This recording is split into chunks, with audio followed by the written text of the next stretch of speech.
Então, e eu vou começar aqui antecipadamente com uma pergunta. E a pergunta principal, né? Ter um transtorno bipolar dá direito a benefício no INSS? Porque essa é, assim, a pergunta de milhões, como se dizem.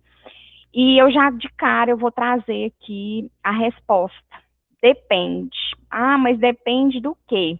A Angeli muito bem pontuou lá no início da fala dela que também tem transtorno bipolar, está estável há 8 anos e que, inclusive, não precisou buscar nenhum benefício previdenciário até hoje, felizmente.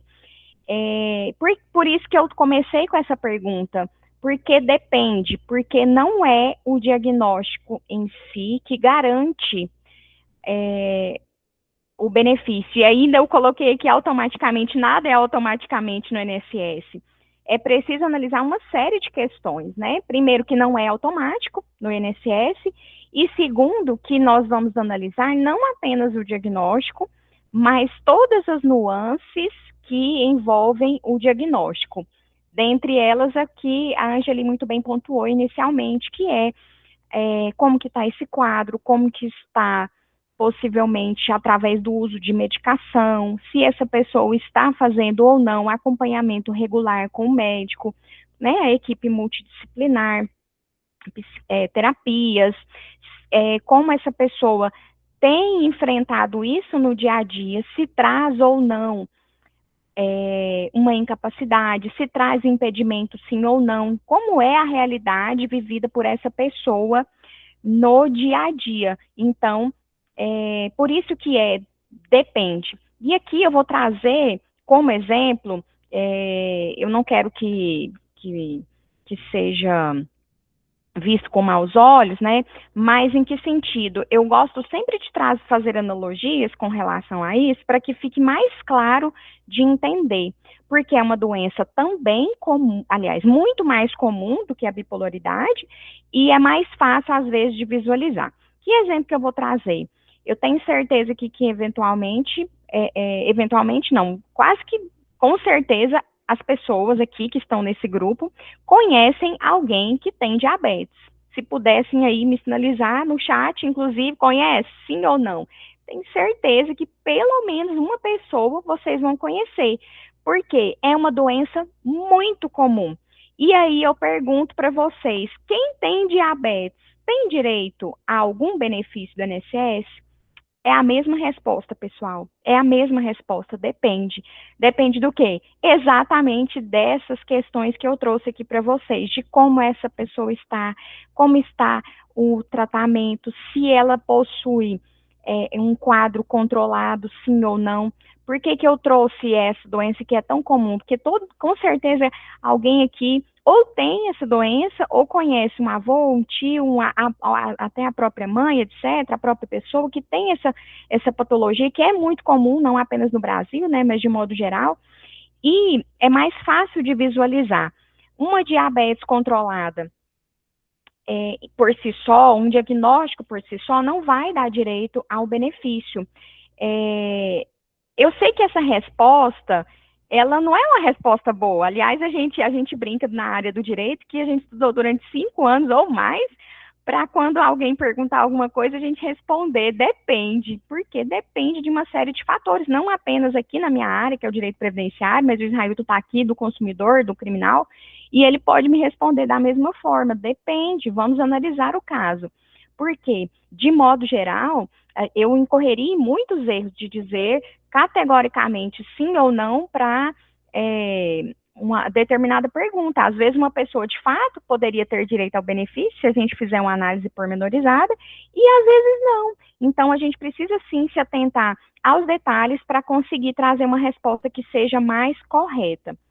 E nessa explanação aqui, né, nos próximos minutos, eu vou explicar para vocês quais são os benefícios, quais são as possibilidades, e como o Israelton falou, com muita empatia, vou trazer aqui, com muita empatia e com muita sinceridade. Existe a possibilidade, sim ou não? Vamos analisar, e nós podemos aqui, inclusive, analisar muitas possibilidades juntos, tá?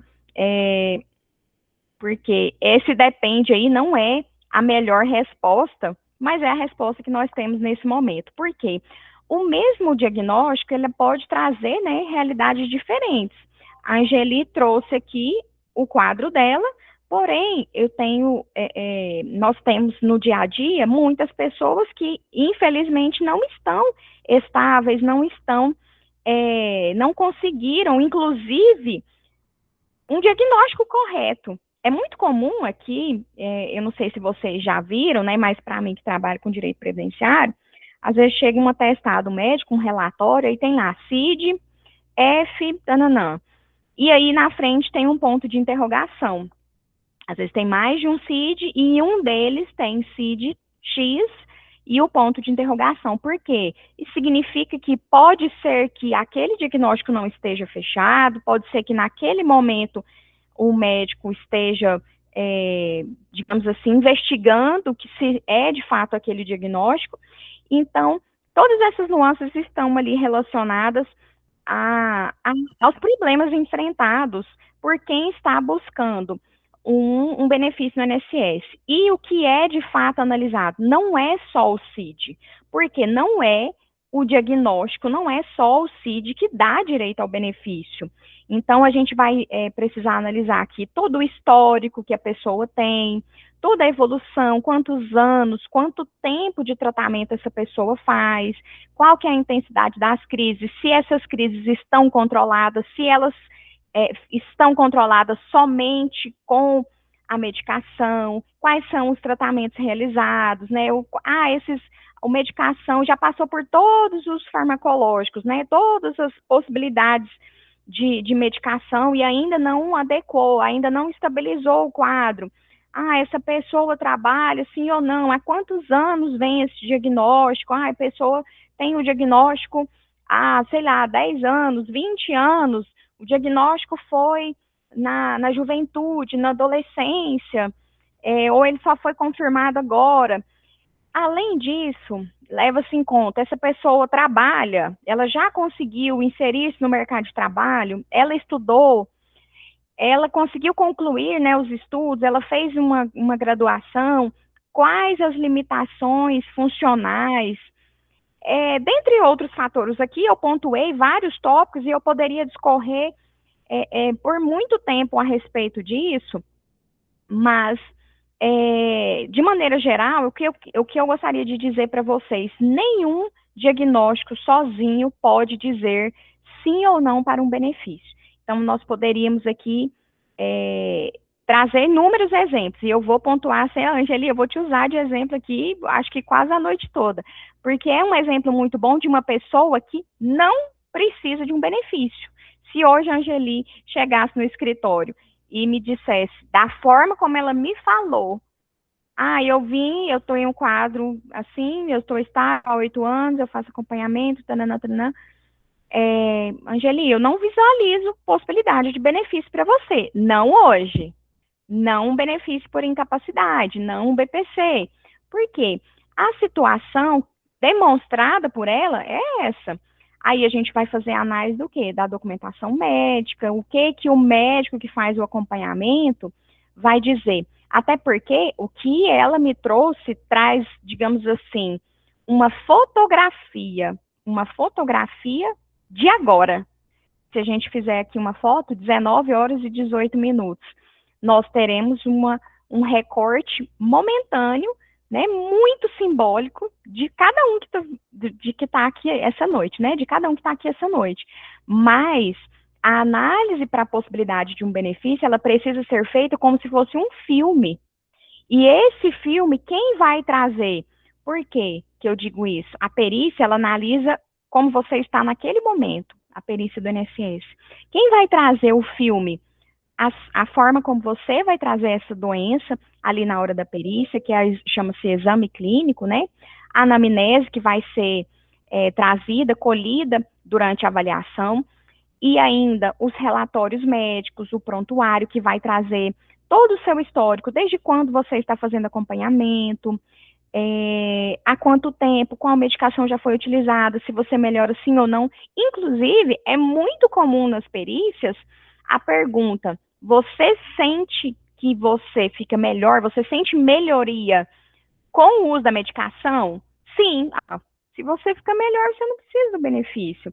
Ah, é ruim isso? É ruim, mas é um recorte que é feito ali no momento da perícia. Então, é muito importante, inclusive, ser instruído no momento da perícia, quando você vai passar por uma perícia, porque essas são, digamos assim, pegadinhas que são feitas durante a avaliação pericial feita pelo INSS.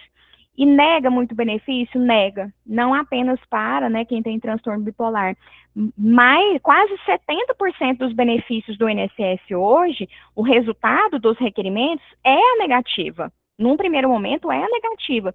E as pessoas, elas às vezes deixam para lá, o que é ruim, porque a pessoa, né, fica mais desanimado, a avaliação pericial, ela acaba se tornando algo constrangedor.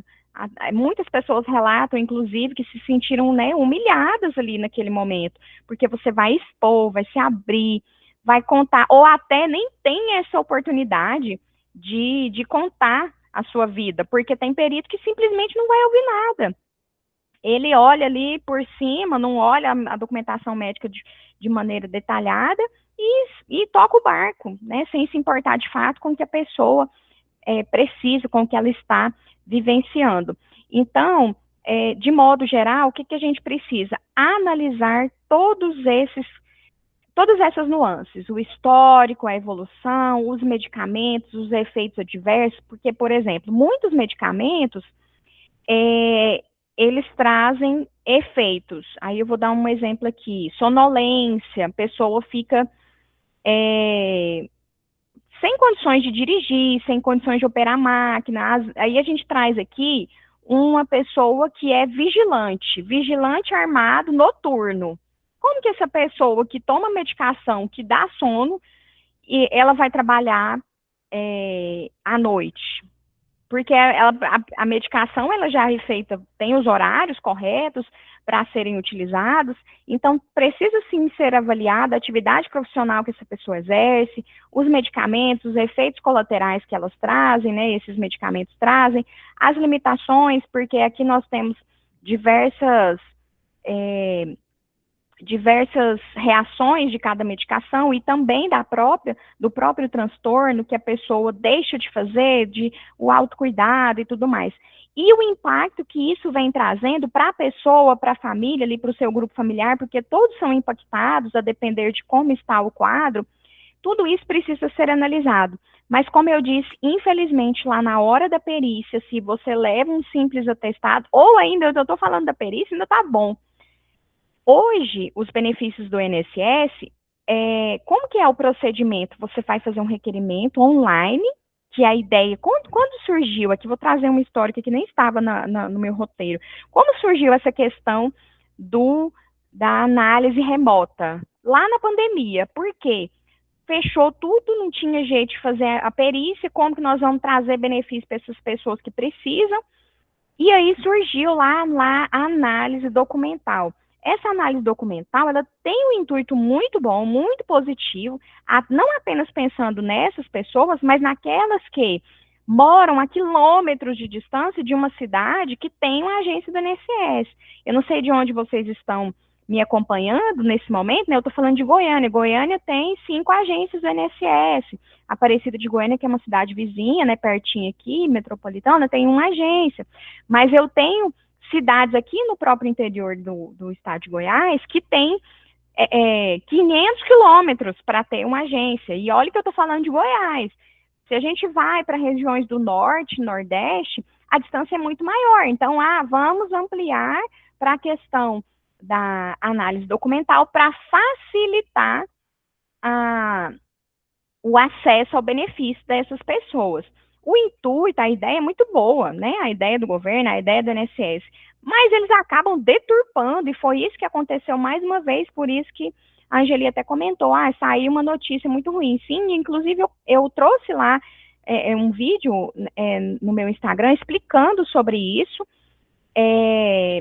sobre como tem sido a sistemática do INSS e a suspensão dos peritos através de uma investigação que está sendo feita pelo Ministério da Previdência para dizer o quê? Ó, 167 peritos foram suspensos e não poderão atuar até que essa investigação conclua, porque eles estavam negando quase a totalidade dos pedidos que eram apresentados ali no INSS. E nenhuma pessoa vai dar entrada no INSS se ela não precisar. Gente, ninguém vai ali para passear. Eu não sei se vocês já requereram benefício no INSS, mas é uma situação muito constrangedora, é muito difícil, a espera é longa, às vezes a pessoa não consegue trabalhar, ela leva um atestado na empresa, aí ela fica sem receber da empresa, fica sem receber do INSS, toda a situação de angústia, sem saber se vai receber sim ou não, se vai dar certo sim ou não, fica lá em análise, e nunca sai daquilo. Eu liguei no 135, falou que o prazo era 15 dias. Gente, esse prazo, ele nunca é respeitado. O prazo é X. Não é assim, não é. A realidade é outra. A realidade hoje é de um benefício. Eles complicam cada vez mais para que as pessoas desistam de receber o benefício. Lá atrás, né, na época da campanha, o candidato, né, a época candidato, ele trouxe a ideia de zerar a fila do INSS, que na época estavam com 1.800.000 pessoas aguardando. Esse ano nós batemos um recorde de 3,3 milhões de pessoas aguardando o benefício. Nós não estamos falando de 3 mil pessoas, nós estamos falando de mais de 3 milhões de pedidos, inclusive de pessoas que não conseguem trabalhar, não conseguem manter-se, né, precisa do benefício para sua subsistência, e aí vai agravando uma série de outras questões, porque a pessoa não consegue trabalhar e a conta não para de chegar, a água, a energia, a alimentação, o aluguel que chega, é uma cobrança daqui, uma cobrança dali, e enquanto a pessoa olha lá no aplicativo, tá até aí, né, o aplicativo do meu INSS, só fica em análise, e aquilo ali vai deixando a pessoa com cada vez mais angústia. Então, tudo isso traz acabando, né, a situação da pessoa. Então, por isso que nós precisamos saber exatamente, antes de qualquer expectativa, antes de qualquer possibilidade, antes de qualquer resposta positiva ou negativa, analisar pormenorizadamente a possibilidade de benefício ou não, de maneira real, de maneira centrada, né, com os pés no chão. Existe possibilidade, nós vamos agarrar a ela. Se não, traga ali os critérios para que a gente consiga, e por isso eu trouxe aqui os critérios, né, para a concessão do benefício, de alguns desses benefícios, eu vou trazer para vocês aqui. Quais, afinal, são esses benefícios, quais as possibilidades de benefício para quem tem o transtorno bipolar? Bom, as principais delas, aliás, aqui da parte previdenciária são essas, que é o benefício por incapacidade temporária, a aposentadoria por incapacidade permanente, e aqui eu posso dizer de maneira popular, que é o que mais as pessoas mais conhecem, auxílio doença e aposentadoria por invalidez. Eles mudaram o nome do benefício lá em 2019, com a reforma da Previdência, e mudaram por quê? Justamente porque auxílio doença remete a quê? A ideia, o nome do benefício remete a quê? A doença. Mas para ter acesso a esse benefício, o que dá direito não é a doença em si, mas a incapacidade temporária. Por isso eles mudaram, né? Benefício por incapacidade temporária. E quando essa doença, essa incapacidade, na verdade, ela deixa de ser temporária, surge aí o direito à aposentadoria, que é a antiga aposentadoria por invalidez, né? Hoje conhecida, hoje chamada de aposentadoria por incapacidade permanente. Terceiro benefício, que é o BPC-LOAS, o benefício de prestação continuada, também precisa ser preenchidos alguns critérios, alguns requisitos, e cada um deles possui requisitos diferentes, eu vou explicar aqui para vocês. O quarto benefício, que é o menos conhecido, é a aposentadoria da pessoa com deficiência, inclusive por telefone, quando eu conversei com o Israilton, eu trouxe essa possibilidade aí, porque tem se discutido muito sobre o conceito de PCD, né, de pessoa com deficiência, E levando-se em conta não apenas a deficiência física, mas também a deficiência sensorial, intelectual, porque o conceito de deficiência ele é muito mais amplo do que o que se visualiza por aí, o que se prega por aí. Inclusive, essa semana tem uma discussão aí na ONU, quase que não vem aqui o nome, uma discussão, né, internacional a respeito da alteração do símbolo de PCD. Nós sabemos que o símbolo da PCD é uma cadeira de rodas, né, azul ali. Esse é o símbolo internacional e eles querem mudar esse símbolo porque uma pessoa na cadeira de rodas, ela não a ideia, ela não simboliza todas as possibilidades de deficiência que para considerarmos ali um conceito amplo, de acordo com a situação, a realidade aqui, a deficiência intelectual, sensorial, e não apenas o conceito de deficiência física, tá? Inclusive, no Brasil não foi aprovada a alteração desse símbolo, quem se interessar por esse assunto depois dá uma pesquisada. A legislação foi aprovada, inclusive, para ampliar, mas o símbolo, o presidente vetou essa parte, não foi alterado, então vai continuar ali a cadeira de rodas. E vamos lá, eu vou explicar para vocês cada um desses benefícios, né, quais são os benefícios que podem ser analisados para quem tem a deficiência, para quem tem esse transtorno. O primeiro deles, benefício por incapacidade temporária, o famoso, né, e antigo auxílio-doença. Quando é que essa pessoa tem direito a receber o auxílio-doença? Quando a pessoa não consegue trabalhar temporariamente, ela está incapacitada naquele momento, como se diz, naquele recorte, ali, de acordo com a avaliação médica, às vezes a pessoa passa pela consulta de rotina a cada 30, 60, 90 dias, e o médico constata que naquele momento a pessoa está temporariamente incapacitada, é onde vem o atestado, e esse atestado ele vai trazer o período de afastamento, seja um período de 90 dias, ou às vezes um afastamento por tempo indeterminado, afastamento por 30 dias, e essa incapacidade é um dos requisitos para o recebimento do benefício. Aí aqui eu coloquei estar incapaz para atividade por mais de 15 dias. Por que por mais de 15 dias, desculpa? Via de regra, para quem é empregado, a partir do 16º dia é que se dá a entrada no INSS.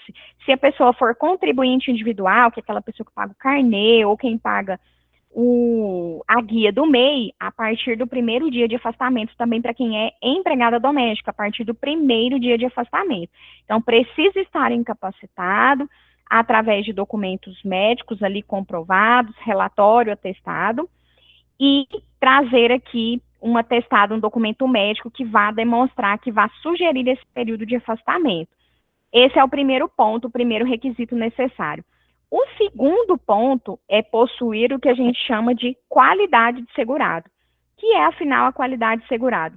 Eu gosto de usar, por analogia, o exemplo do seguro de carro. Para explicar os dois requisitos aqui, qualidade de segurado e a carência. Eu vou dar um exemplo. Aqui tem alguém que tem veículo, né? Israel, eu sei que tem veículo, tá? Tem um veículo. Se a pessoa compra um carro e ela tem o seguro, ela vai lá, contrata o seguro, se acontecer alguma coisa, né? Sei lá, um acidente, né? Ela pode acionar o seguro. O INSS, a própria sigla diz, INSS, Instituto Nacional do Seguro Social. É um seguro que a pessoa tem semelhante ao seguro do carro, porém da própria pessoa, tanto é que ela possui a qualidade de segurado do INSS. Uma vez que você possui um veículo e não contrata esse seguro, por óbvio, você não tem qualidade de segurado, porque você não está pagando o seu seguro, seja através de carnê, seja através de registro na carteira, um registro, alguém no chat aqui colocou, registro de serviço temporário, também tem contribuição previdenciária. Então, a partir daquele momento do registro, a pessoa passa a ter com qualidade de segurado. Pagamento do MEI, pagamento de, para quem é também, exerce cargo comissionado ou cargo de confiança, que tem o recolhimento ali, seja no estado, no município, também tem contribuição para o INSS. Então, a qualidade de segurado, a partir do primeiro dia que a pessoa assinou a carteira ou que ela pagou o carnê, a guia do INSS, ela já possui a qualidade de segurada, que é essa cobertura para o INSS. E se acontecer alguma coisa, ela tem possibilidade de requerer um benefício. Por que eu digo possibilidade? Porque aqui nós entramos no terceiro requisito, que é cumprir a carência exigida. Afinal, o que é carência? Assim como, na verdade, o seguro de carro não tem carência. A gente contrata o seguro, ele não tem carência, né? Naquele primeiro dia, se for um acidente, ou às vezes o carro é roubado, furtado, etc., você já tem cobertura. Mas se eu levo em conta o seguro médico, né, o plano de saúde, tem carência. Até aqui, quem tem plano de saúde pode me confirmar. Geralmente é 24 horas para emergência, para exames simples, 24 horas, para exames mais complexos, às vezes vai ser de 30 dias, 90 dias, etc. E ainda, quem tem plano de saúde consegue fazer essa analogia, ou já viu, né, algo nesse sentido, vai verificar que existe uma carência maior para, por exemplo, para exames mais complexos, como uma ressonância, e tem também a carência para quem já possui alguma doença, para quem já entra no plano de saúde, já entra no seguro com alguma doença. Então, afinal, qual é a carência para o auxílio-doença? São 12 meses, 12 contribuições mensais, mês a mês, né, sem atraso, né, se a pessoa trabalha com carteira, com registro, os 12 meses que ela trabalhou naquela empresa. A carência do benefício é essa, contribuições mensais, não necessariamente ininterruptas, tá, né, não precisa ser seguido, 12 contribuições mensais. A partir do momento que ela trabalhou por 12 meses, ou que ela contribuiu por 12 meses, ela cumpriu a carência. É aquele momento que a gente fala assim, ufa, estou coberta pelo INSS para qualquer coisa que me acontecer. Aqui no requisito anterior, que é a qualidade de segurado, que eu comentei que era o primeiro dia, a partir do primeiro dia. Eu assinei a minha carteira, comecei a trabalhar na segunda-feira, 13 de julho, amanhã iniciou o primeiro dia, tem cobertura? Tem, porém para doenças que são isentas de carência. A bipolaridade não é isenta de carência, então precisa cumprir os 12 meses. Agora, né, se Deus o livre acontecer alguma coisa, quem entrou no dia 13 de julho, segunda-feira, primeiro dia de trabalho, tá lá todo empolgado, vai dar tudo certo, aí saiu, acidentou, quebrou a perna. Tem direito de requerer um benefício no INSS? Tem, porque acidente é isento de carência. Diferente da bipolaridade, que não é isento de carência, então precisa ser analisado esse requisito aqui, 12 meses.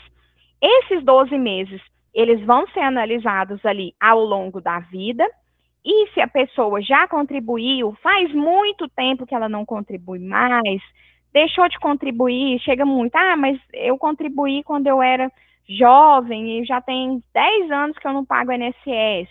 A gente vai analisar, às vezes, fazer um reingresso, né, voltar a pagar o INSS, saber se essa pessoa tem cobertura, sim ou não, se possui a qualidade de segurado, se possui a carência. Mas, basicamente, os requisitos são esses. Para quem já cumpriu a carência e precisa voltar a pagar, a carência ela é pela metade. Então, 6 meses, a pessoa que volta a pagar o INSS, ela terá cobertura novamente. E eu costumo dizer que eu sou a fiel defensora de contribuição para o INSS. Por quê? Que a gente não precise, que a gente não busque o INSS, mas no caso de necessidade, é muito ruim quando a pessoa precisa e não tem a cobertura. Que seja, né, em cima do salário mínimo, que hoje está uma contribuição de R$ 178, e um quebradinho ali, R$ 179, seja como MEI, para quem tem uma atividade, exerce atividade autônoma, aí, manicure, cabeleireira, pedreiro, né, diversas profissões que podem ter contribuição como microempreendedor individual, que é o MEI hoje, que é uma possibilidade mais acessível, está aí em torno de R$ 80 por mês. Então, eu brinco que se eu ganhasse 1 centavo por cada pessoa ao longo desses 10 anos que eu falei, começa a pagar o INSS, eu não precisava nem trabalhar mais. Porque eu sempre digo, porque é muito ruim quando a pessoa chega lá e a gente fala, não tem possibilidade. Eu não vejo possibilidade. Por quê?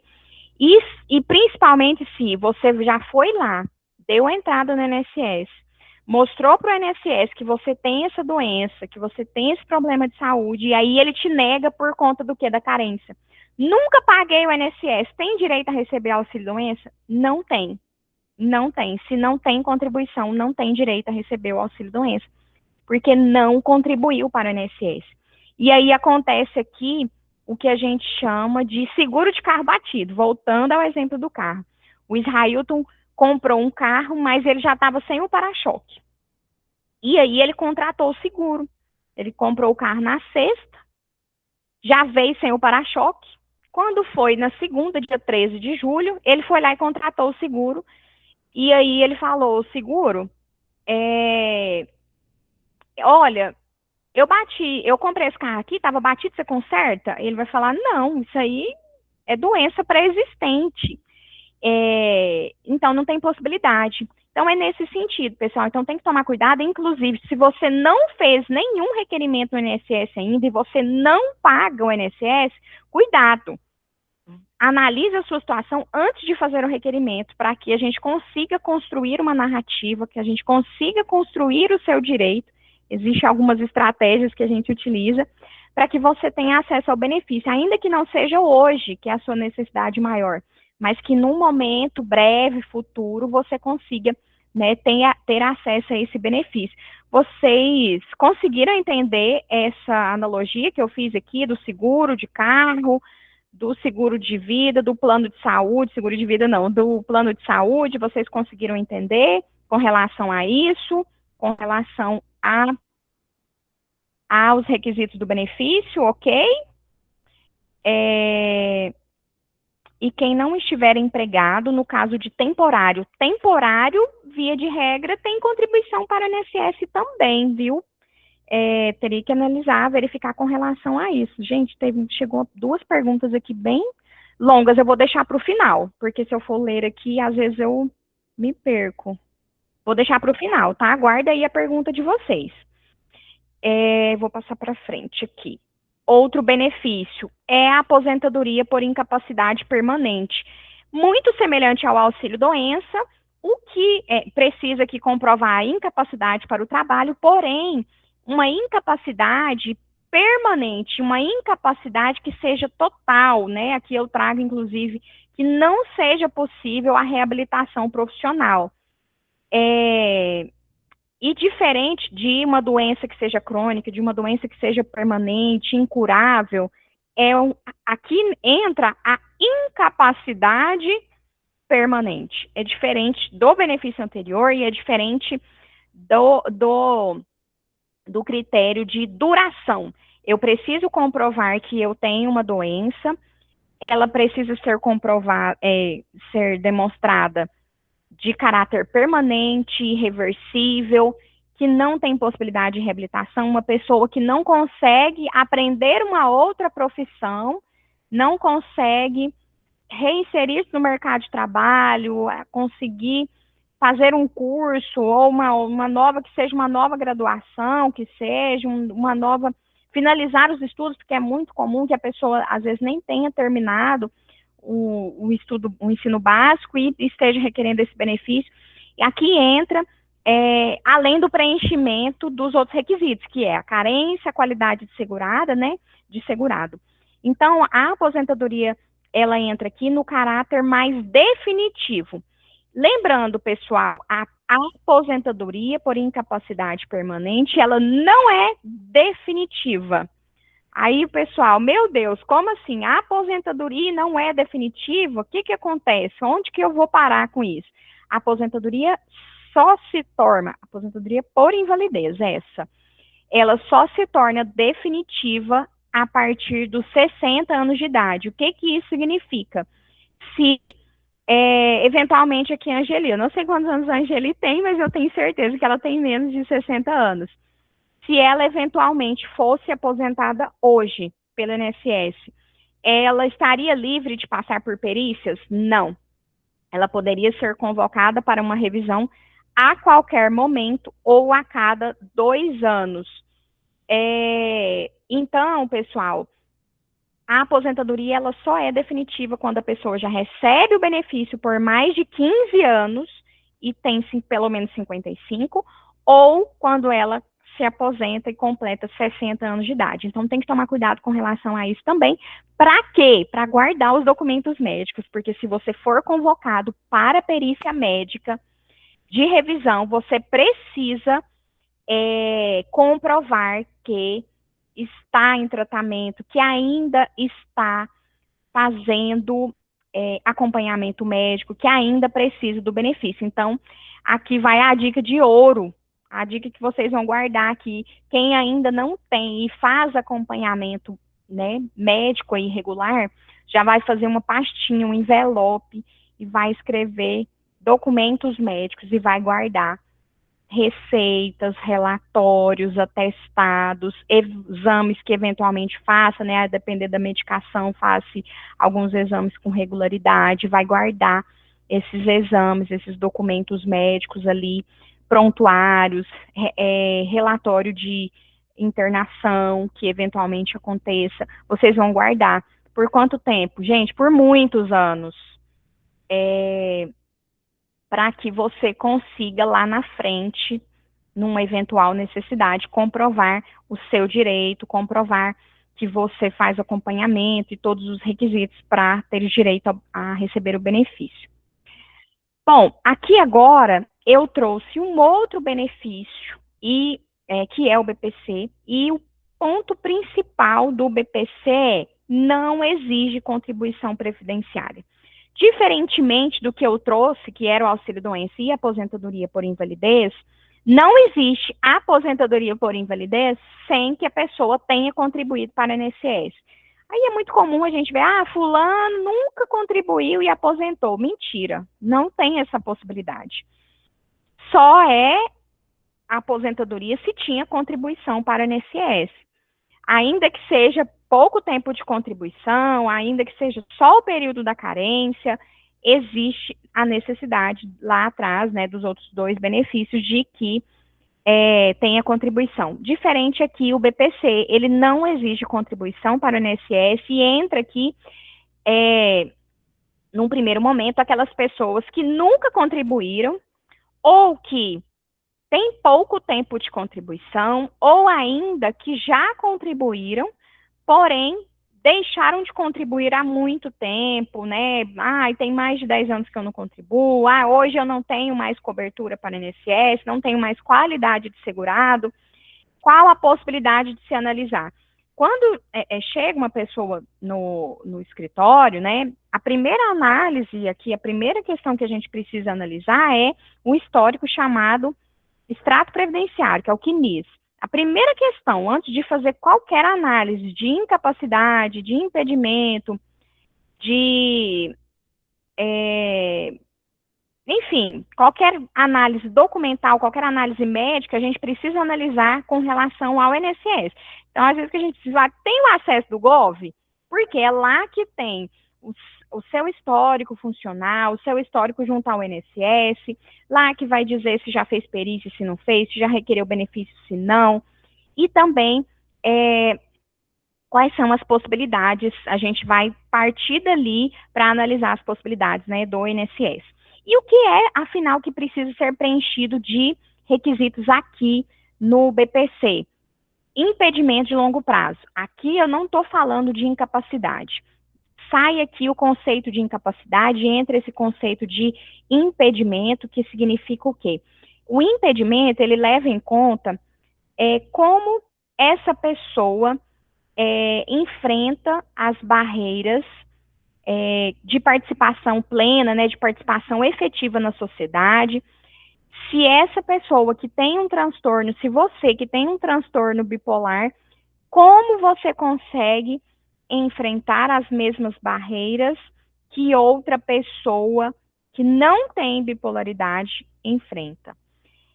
Você está no mesmo patamar? Você está em patamar de igualdade? Você tem as mesmas condições de enfrentar os problemas? E aqui eu digo todos, né, problemas do dia a dia, em igualdade de condições de uma pessoa que não tem bipolaridade? Não. Aí entra o impedimento. Há quanto tempo você faz esse acompanhamento? Esse impedimento pode ser considerado de longo prazo? O que é considerado de longo prazo aqui? Aquele impedimento superior a 2 anos, tá? Inclusive, teve decisão recente que não pode mais demonstrar apenas impedimento para trás. Inclusive, eu discordo disso, porque precisa sim levar em conta todo o histórico da pessoa, né? Então, por isso que eu disse aqui, é importante que você guarde os documentos médicos, que você demonstre através dos documentos médicos que você possui essa doença. Esse impedimento precisa, então, ser superior a 2 anos, demonstrar que você possui esse impedimento, que não tem as mesmas condições de enfrentar, né, os problemas, as barreiras de forma efetiva na sociedade. E ainda o terceiro requisito aqui, que é um dos mais importantes, o requisito econômico. O BPC hoje, ele é um benefício destinado a pessoas que vivem em situação de vulnerabilidade social, aliás, é uma palavra ruim, é uma palavra difícil de dizer, mas é um benefício destinado a quem vive em situação de miserabilidade. Por quê? A renda para ter acesso a esse benefício é 1/4 do salário mínimo por pessoa. Isso, pessoal, isso significa o quê? Que hoje, para que a pessoa tenha acesso a esse benefício, acesso não, direito, né? Viabilidade, análise de viabilidade. A renda da casa por pessoa não pode ser superior a R$ 405,25. Quem vive hoje com R$ 405, gente? É um valor muito pequeno. Por isso que é dito aqui, não apenas vulnerabilidade, mas análise de miserabilidade. Então, eu vou dar um exemplo aqui muito prático para que vocês compreendam. Eu tenho, né, na família alguém que tem bipolaridade. E só que essa pessoa, ela não trabalha, porém o marido, a esposa, etc., ganha R$ 5.000 por mês. Mora só os dois na casa. Tem possibilidade de um benefício assistencial, que é o BPC? Não. Se a renda da casa é R$ 2.500 por mês, a gente já descarta a possibilidade do benefício assistencial aqui.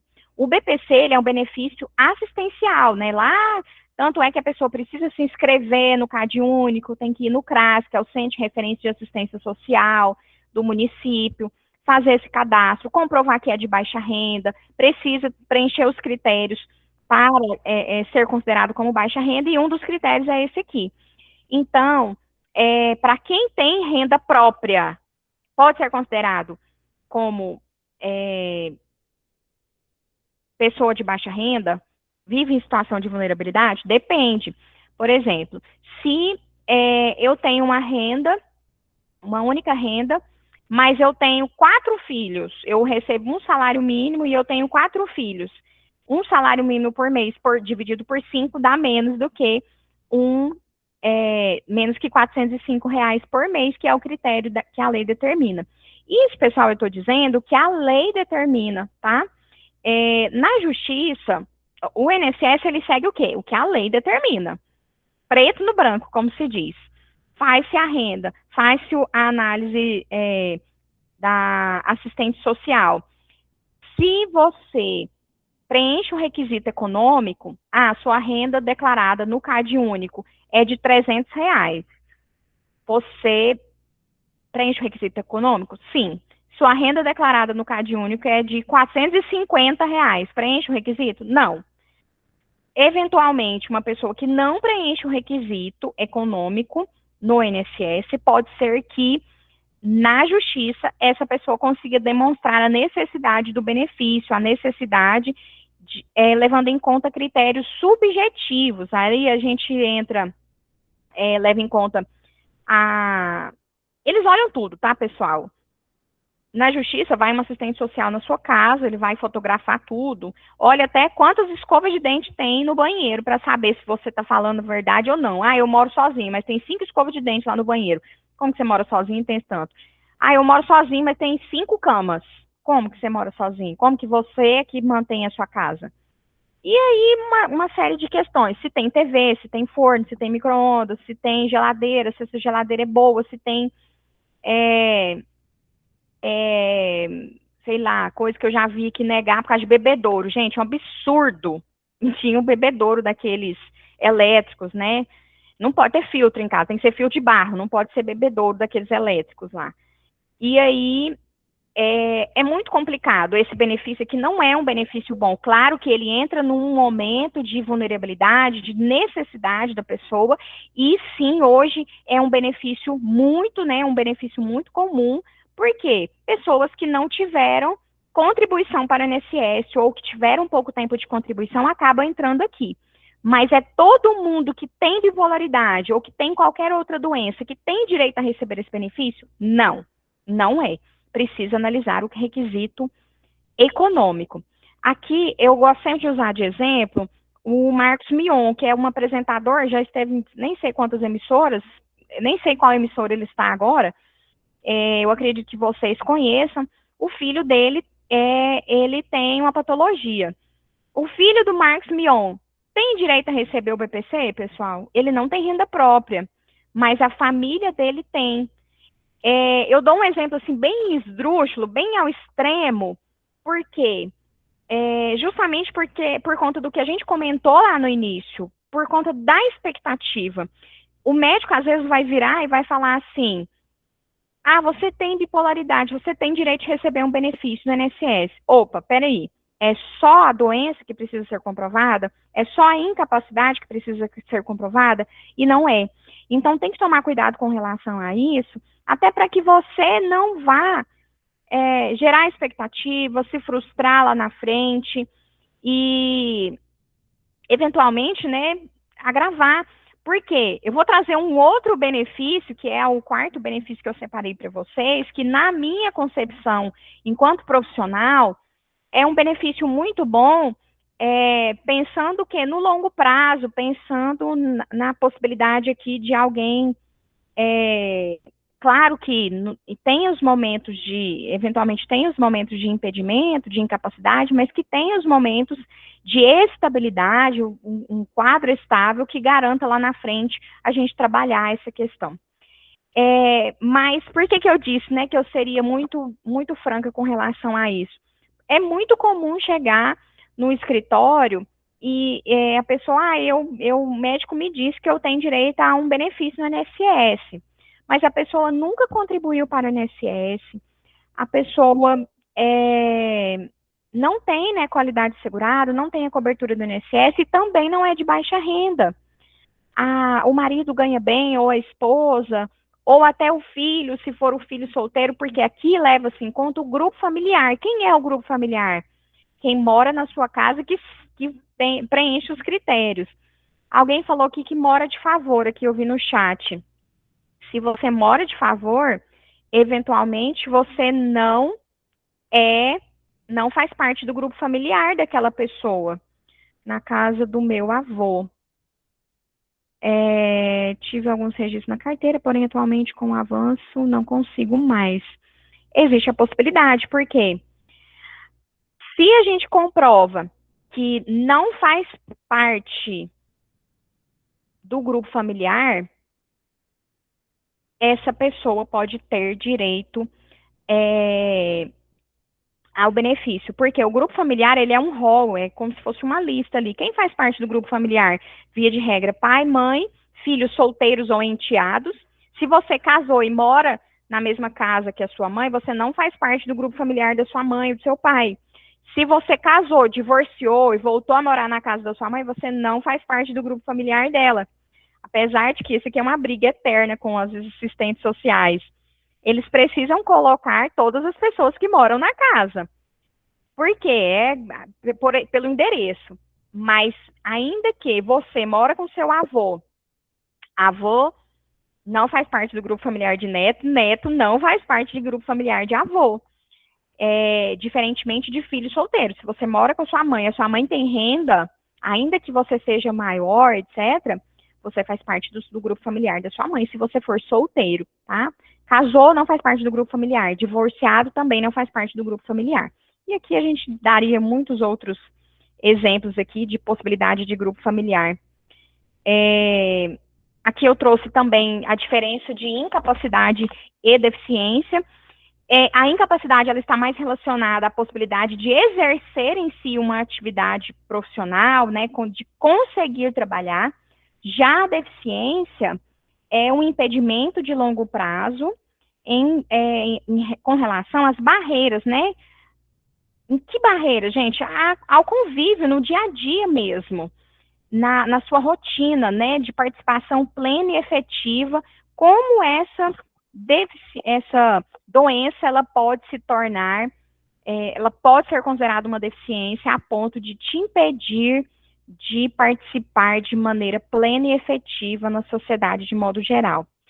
E aqui a gente considera o quê? A pessoa com deficiência, ela pode trabalhar. A pessoa incapaz ou que recebe um benefício por incapacidade, ela não pode trabalhar. E aqui eu trago o nosso quarto benefício, que é, para mim, hoje é o melhor benefício do INSS. E aqui eu vou explicar, óbvio, na minha visão, a aposentadoria da pessoa com deficiência. Vou citar de novo aqui a Angeli. A Angeli é uma potencial segurada para a aposentadoria da PCD no futuro. Quem é a pessoa com deficiência para fins previdenciários? Ela pode trabalhar, primeiro ponto, ela pode contribuir para o INSS, seja aqui com registro, seja como MEI, seja como contribuinte individual, seja concursada, comissionada. A pessoa com deficiência, ela não tem nenhum impedimento com relação a isso, com relação a trabalhar. E por que eu digo que é o melhor benefício do INSS hoje? Porque ele não tem incidência de fator previdenciário, que é um redutor lá no benefício. Também a pessoa pode se aposentar e continuar trabalhando posteriormente, né? Porque tem uma redução significativa na idade aqui. A mulher se aposenta 7 anos mais cedo e o homem se aposenta 5 anos mais cedo, né? Então, mulheres vão se aposentar com 55 anos de idade e os homens com 60. 5 anos mais cedo o homem, 7 anos mais cedo as mulheres. E só que, o que a gente precisa? Comprovar que possui essa deficiência há mais de 15 anos e ter 15 anos de contribuição na condição de PCD, na condição de pessoa com deficiência. Aí, a gente leva em conta o quê? A Angeli, ela comentou que está estável há 8 anos, e eu não sei há quanto tempo ela é psicóloga, mas digamos que ela seja psicóloga há 10 anos, ela faz contribuições para o INSS, ela trabalha, ela segue a vida dela normalmente, né, exerce atividade laborativa, mas ela tem uma doença. Aí eu vou dar o exemplo de novo aqui, da diabetes. É uma doença? Sim. Pode ser enquadrado como PCD? Depende, assim como depende aqui. Por quê? Como essa doença atrapalha a Angeli, o Paulo, a Ana Carolina, o Israilton, etc. aqui, a todos vocês que nos acompanham, como a bipolaridade atrapalha no seu dia a dia, de acordo com a forma como você se comunica com as pessoas, a forma como você convive com as pessoas. Aqui a gente leva em conta, existe um formulário, pessoal, sobre a aposentadoria da PCD, que é feita uma análise, chama biopsicossocial. Não é a mesma perícia do INSS, passa sim por uma perícia no INSS, mas leva-se em conta essa análise biopsicossocial, que é pouco difundida, pouco conhecida, inclusive entre os peritos do INSS. São 42 perguntas que precisam ser respondidas, né, deste questionário, que é chamado IFIBRA. Esse questionário, ele vai ser aplicado com a pessoa que vai fazer a perícia para fins de constatação da PCD, e são duas perícias, uma perícia médica e uma perícia com a assistente social. E ela vai levar em conta as barreiras que essa pessoa enfrenta no seu dia a dia em decorrência da doença, em decorrência da patologia. Então, leva-se em conta uma série de fatores, aqui o formulário, né, como eu disse, é um formulário bem extenso, e essas perguntas, elas precisam ser respondidas na hora da perícia. E leva também, essa na aposentadoria por idade, 55, 60, 15 anos de tempo de contribuição.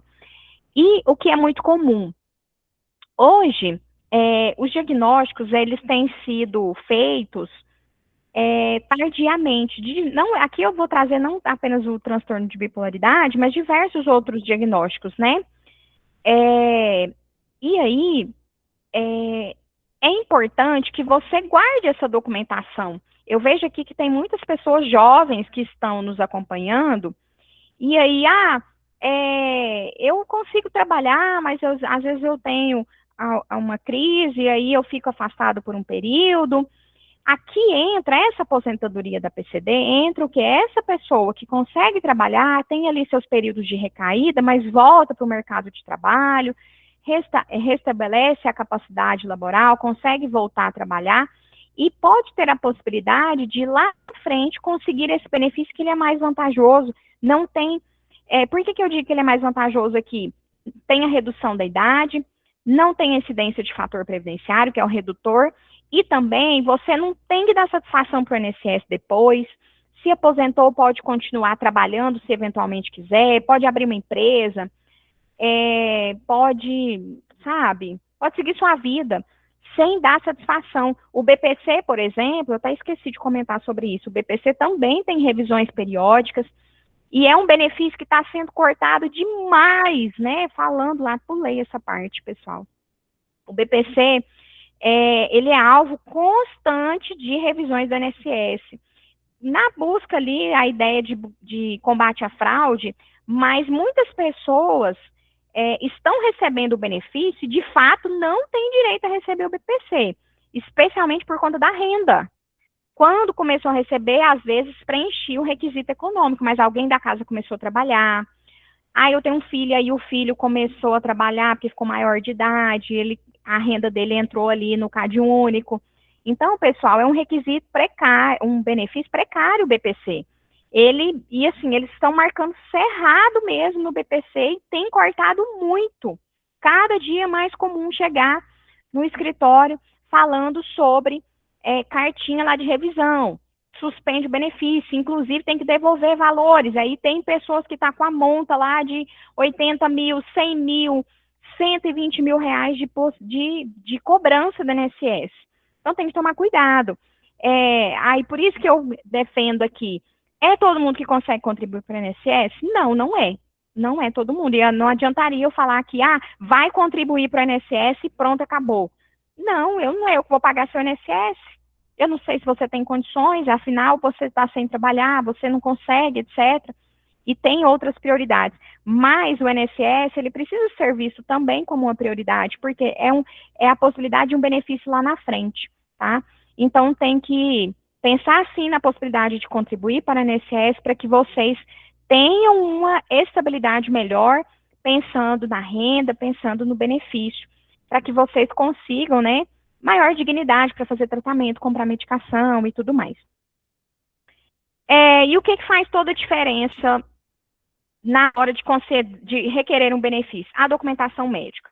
Você vai, como eu disse anteriormente aqui, relatar, peça sempre para o médico, eu brinco com os meus clientes, passou na porta do hospital, pede um relatório. Se você faz acompanhamento no SUS, né, pelo CAPS, é fácil de conseguir, gente? Não é. Tem médico que não quer dar, parece que é igual aos peritos da INSS. Parece que tem médico do SUS que é instruído a não dar relatório. Mas a sua obrigação é o quê? É pedir. Doutor, faz um relatório para mim, faz um atestado para mim, ainda que você não vá utilizar hoje, ainda que você não vá utilizar agora. Lembra da pastinha que eu falei para todo mundo fazer?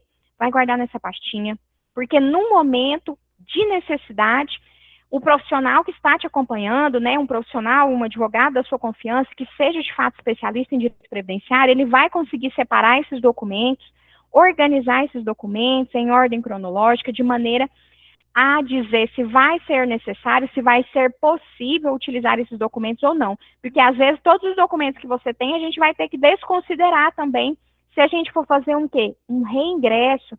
Alguém colocou aqui que está sem contribuir há 5 anos. Essa pessoa não tem cobertura para INSS mais. Às vezes a gente vai fazer o quê? Um reingresso, orientar o quê? Cris, volta a pagar o INSS se você não deu entrada ainda. Volta a pagar o INSS, você volta a ter cobertura.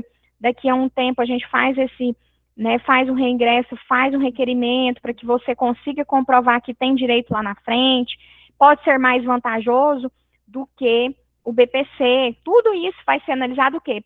Caso a caso, pessoal. Jamais poderia falar que usei a Cristina de exemplo, tá, Cristina? Mas assim, olhando de relance aqui a sua pergunta, não necessariamente é esse o caso dela, não necessariamente é essa a orientação, mas em muitos casos é uma estratégia que a gente utiliza. O que vai ser importante para qualquer das possibilidades, para qualquer dos casos? Guardar a documentação médica, relatórios, receitas, atestados, guarde tudo. Se eventualmente passou por uma internação, peça o prontuário médico dessa internação, qual é seu prognóstico, tem possibilidade de melhora, seu quadro está estável, não está, vai guardando todos esses documentos, porque poderão ser utilizados lá na frente.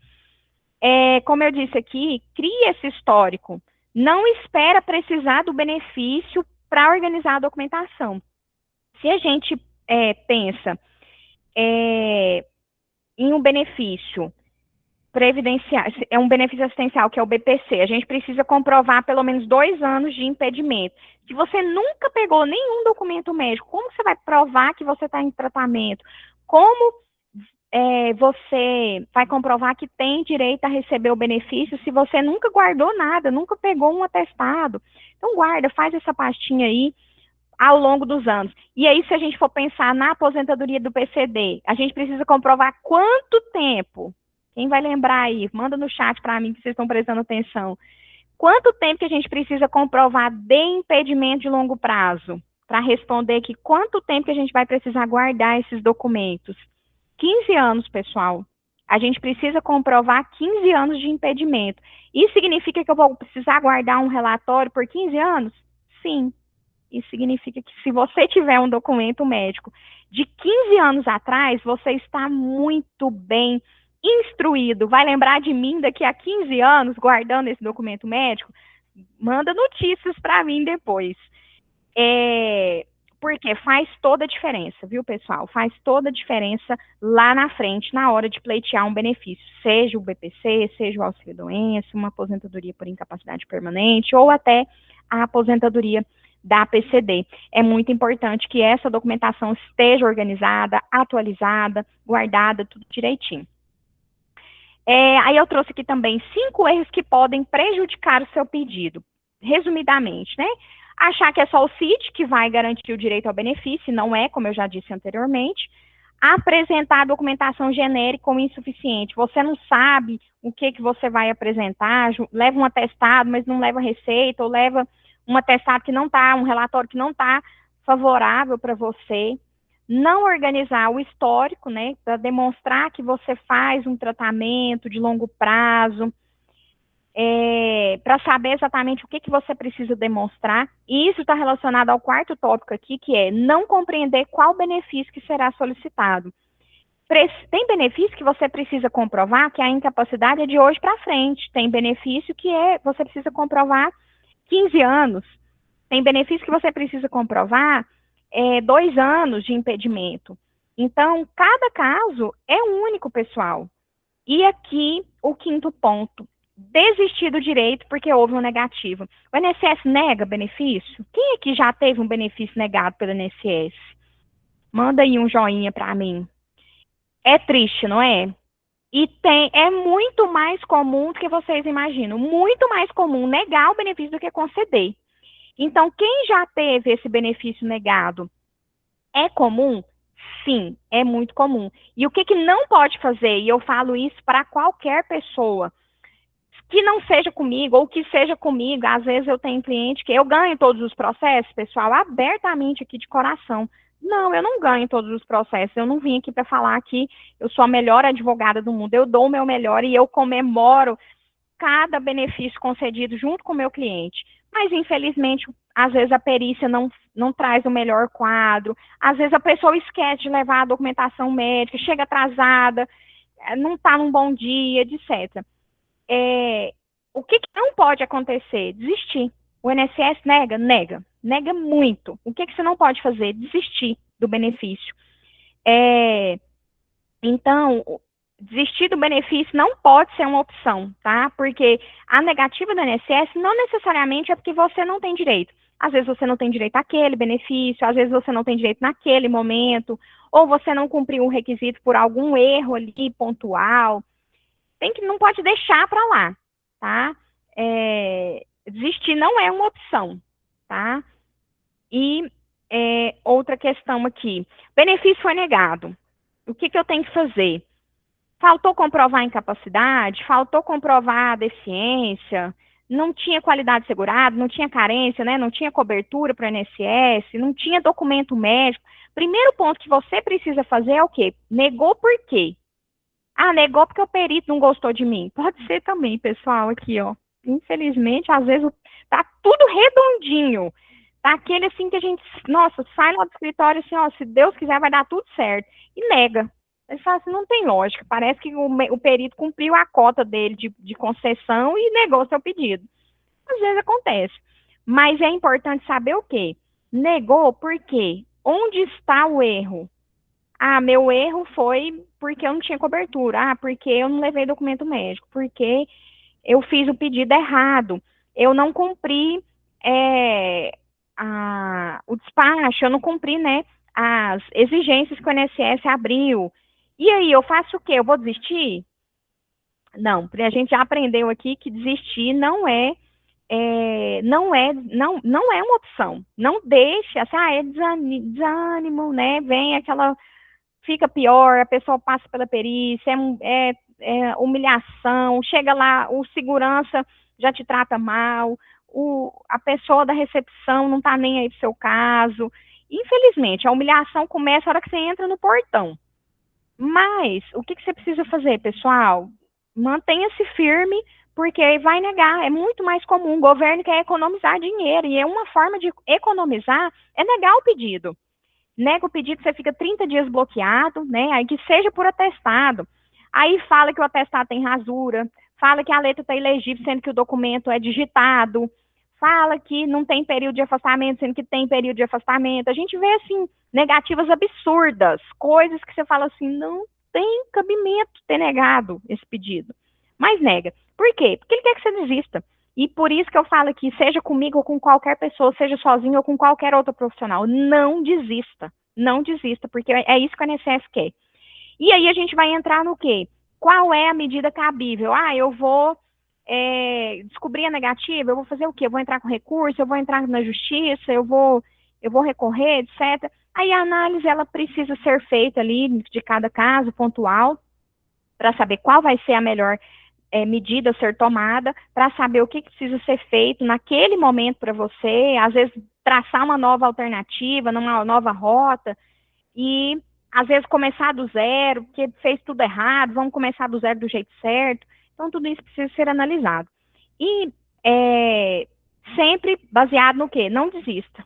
Vai conceder, uma hora ou outra vai conceder, muda de estratégia, muda de rumo ali, até conseguir o benefício. Vamos lá, um resumo aqui para vocês lembrarem. O diagnóstico sozinho não garante o benefício. Incapacidade e deficiência, né, eles são conceitos diferentes, relacionado, inclusive, de acordo com cada benefício pretendido, seja no benefício previdenciário, seja benefício assistencial, que é o BPC, documentação médica, né, e o histórico, né, são essenciais, são fundamentais. Cada caso precisa ser analisado individualmente. Então, o que a gente aprendeu aqui, pessoal? Duas coisas primordiais. Não vão desistir se houver a negativa. Segundo, quem vai fazer aí a pastinha com os documentos médicos se ainda não tem? E vai parar de jogar receita fora. Aviou a receita, foi lá na farmácia, guarda tudo, pessoal. Vai virar uma gaveta de documento, mas guarda, tá? Infelizmente, é uma realidade, não é fácil de conseguir, tá? Se fosse fácil, o INSS hoje ele não seria o maior réu do país. O que é réu? A pessoa requerida, o CNPJ, a pessoa jurídica que mais tem processos no país é o INSS. Então, por quê? Porque nega a maioria dos benefícios, tá? Então, é isso. Essas são as minhas considerações. Aqui eu gostaria de deixar meu obrigado e relembrar vocês aqui, né, o diagnóstico ele é parte da sua história, conhecer seus direitos pode mudar os próximos capítulos e para complementar, não desistam. Eu acho até que eu me delonguei muito aqui, viu, Angeli e Railton, eu planejei ser muito mais breve, no final eu acelerei aqui para falar mais rápido, porque eu falei assim, eu estou falando demais, mas são assuntos assim, eu trouxe tentei resumidamente trazer os 4 benefícios aqui, mas são muitos detalhes,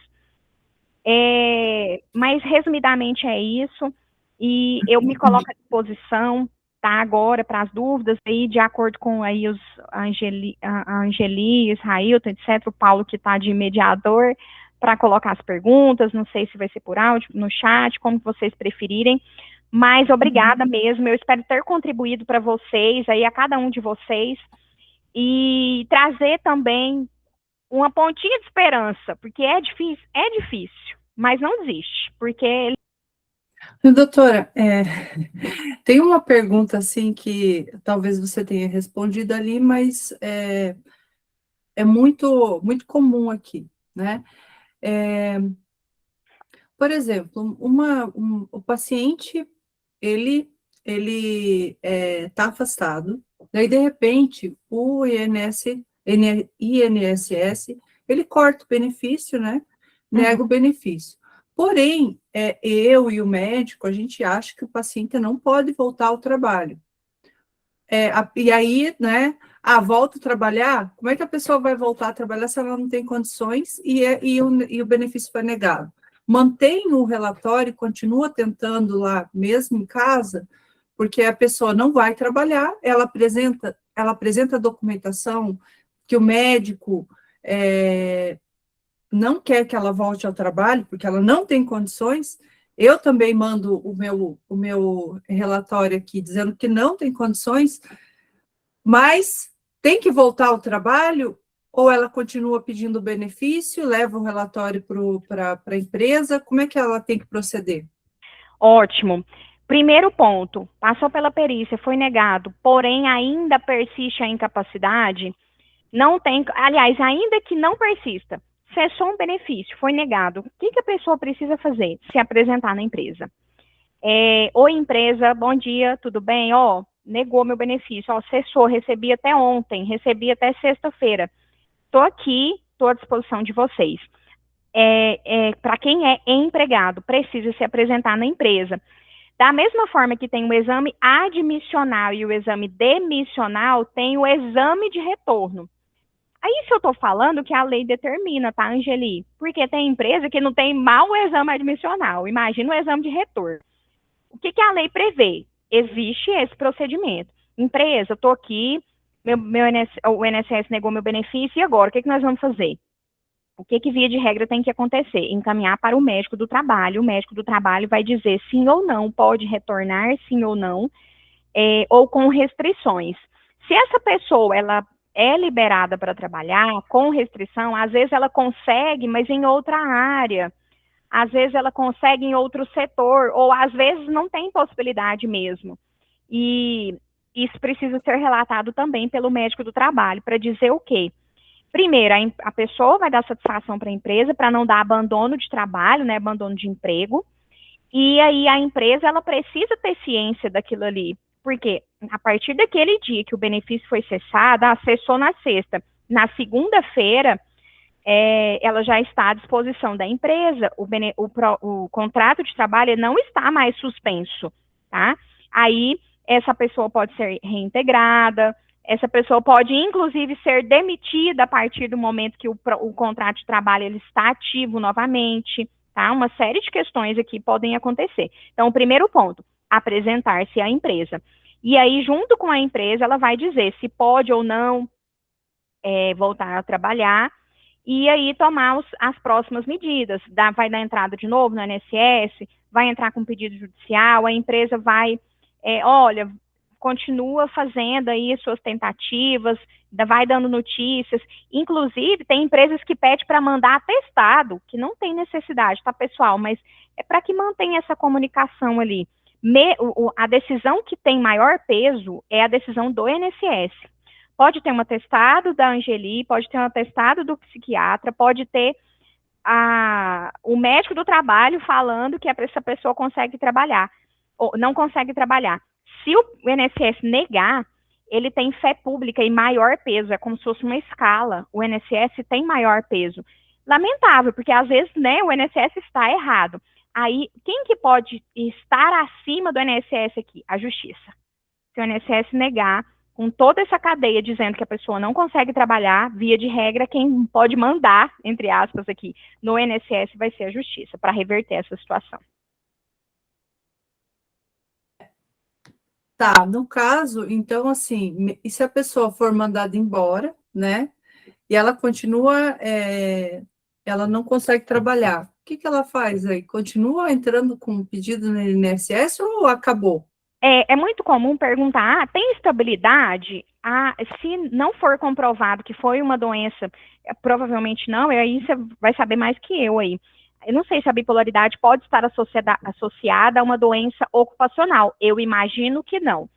Mas se não for relacionada à doença ocupacional, não tem estabilidade no trabalho. Então, voltei hoje, amanhã eu posso ser demitido? Sim. Hoje mesmo eu posso ser demitida? Sim. Não tem estabilidade no emprego. O que é estabilidade, pessoal? É o período que a empresa não pode demitir por ter, geralmente são 12 meses, né? Não tem estabilidade. Foi demitido, o que você vai fazer? Em alguns casos, vai receber o seguro-desemprego. Se a pessoa tem pouco tempo de emprego, ela não vai ter nem o seguro-desemprego para receber. Mas, por exemplo, vou receber o seguro. Posso receber o seguro e o auxílio ao mesmo tempo? Não pode. Você vai optar por um ou por outro. Via de regra, escolhe ali o seguro-desemprego. Fui demitido, não tenho direito a receber o seguro? Vai tentar no INSS de novo, né? A empresa, ela não tem a obrigatoriedade de manter esse vínculo. O que a maioria faz na prática? Fulano, continua tentando lá com a INSS e vai me dando notícia. É uma realidade, pessoal? Por quê? Porque a empresa não quer ninguém que não dá conta de trabalhar lá dentro. Você contratou uma pessoa para trabalhar e quer que ela te entregue o quê? Que ela te entregue serviço, que ela entregue para o que você foi, né, objetivamente contratado para fazer. Se você não consegue, a empresa não te quer lá. Às vezes ela já colocou até outra pessoa no seu lugar. E tem empresa que não, que quer te receber de volta, que precisa da sua mão de obra, que gosta de você, que acredita que você consegue voltar, que quer fazer um teste. Olha, vamos fazer um teste aqui para ver se você consegue.